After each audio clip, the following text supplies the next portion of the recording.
12ನೇ ಶತಮಾನದ ಪುರಾತನ ಪೂಜ್ಯ ಶಿವ ದೇವಾಲಯ ನಮ್ಮ ಬೆಳಗಾವಿದಾಗಿರೋದು ಎಷ್ಟು ಜನಕ್ಕೆ ಗೊತ್ತೈತಿ. ದಕ್ಷಿಣದ ಕಾಶಿ ಎಂದೇ ಪ್ರಖ್ಯಾತವಾಗಿರುವ ಮತ್ತು ಸ್ವಯಂ ಅವತಾರದಿ ಉದ್ಭವವಾಗಿರುವ ಶಿವಲಿಂಗದ ಜೊತೆಗೆ ಮರಾಠ ಶೈಲಿಯ ಸಂಕೀರ್ಣವಾದ ವಾಸ್ತುಶಿಲ್ಪವನ್ನು ಒಳಗೊಂಡಿರುವ 12 ಜ್ಯೋತಿರ್ಲಿಂಗಗಳ ಸಮಾನ ಮಹತ್ವ ಹೊಂದಿರುವ ಈ ಸುಕ್ಷೇತ್ರದ ಭೇಟಿ ಪ್ರತಿಯೊಬ್ಬರು ಮಾಡಲೇಬೇಕು. ಆತ್ಮಲಿಂಗ ಕಥನ, ತ್ರಿಪುರಾಸುರ ವಧೆ, ಮಾತಾ ಸತಿ ಸಂರಕ್ಷಣೆ, ಗಂಗೆಯು ಭೂಮಿಗೆ ಬಂದ ಗಂಗಾವತಾರ ಮತ್ತು ಸಮುದ್ರ ಮಂಥನ ಮತ್ತು ಇನ್ನೂ ಅನೇಕ ರೀತಿಯ ದೇವಲೋಕದ ಕಥನ ಲೋಕಗಳನ್ನು ಶಿಲೆಯಿಂದ ಸುಶ್ರುತವಾಗಿ ನಿರ್ಮಿಸಿದ್ದಾರೆ. ಇಲ್ಲಿ ಸ್ವಯಂಭೂ ಶಿವಲಿಂಗದ ಜೊತೆಗೆ ಗಣೇಶ, ಹನುಮಾನ, ದತ್ತ ಮತ್ತು ಸಾಯಿಬಾಬಾ ಗರ್ಭಗುಡಿಗಳನ್ನು ಈ ಸುಸಜ್ಜಿತ ದೇವಾಲಯ ಒಳಗೊಂಡೈತೆ.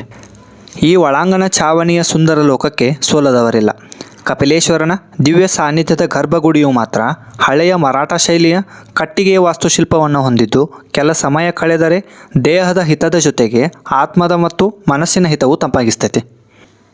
ಈ ದೇವಾಲಯದ ಸಂಯುಕ್ತದಲ್ಲಿ ಆಲದ, ಅರಳಿ ಮತ್ತು ಪೀರಸ್ ಎಂಬ ಮರಗಳ ವಿಶಿಷ್ಟ ಅಪರೂಪದ ಗುಂಪನ್ನು ಹೊಂದೈತಿ. ತ್ರಿಶೂಲ ಹೊತ್ತ ಮೂರ್ತಿಯ ಕೆಳಗೆ ಬಗೆ ಬಗೆಯ ಮೀನುಗಳನ್ನು ಹೊಂದಿದ್ದು, ಶಾಂತಿಯುತ, ಧ್ಯಾನಸ್ಥ ಮತ್ತು ಆಧ್ಯಾತ್ಮಿಕ ವಾತಾವರಣಕ್ಕೆ ಹೆಸರುವಾಸಿಯಾಗೈತಿ. ಈ ಕಪಿಲೇಶ್ವರ ಮಂದಿರವು ನಮ್ಮ ಬೆಳಗಾವಿಯ ಸ್ವರೂಪ ನರ್ತಕಿ ಸಿನಿ ಮಂದಿರದ ಪಕ್ಕದಲ್ಲಿ ಹೊಸದಾಗಿ ನಿರ್ಮಿಸಿರುವ ಸೇತುವೆ ಕೆಳಭಾಗದಾಗೈತಿ. ವಿಡಿಯೋ ಇಷ್ಟ ಆದ್ರೆ ಶೇರ್ ಮಾಡಿ, ಲೈಕ್ ಮಾಡಿ. Thank you.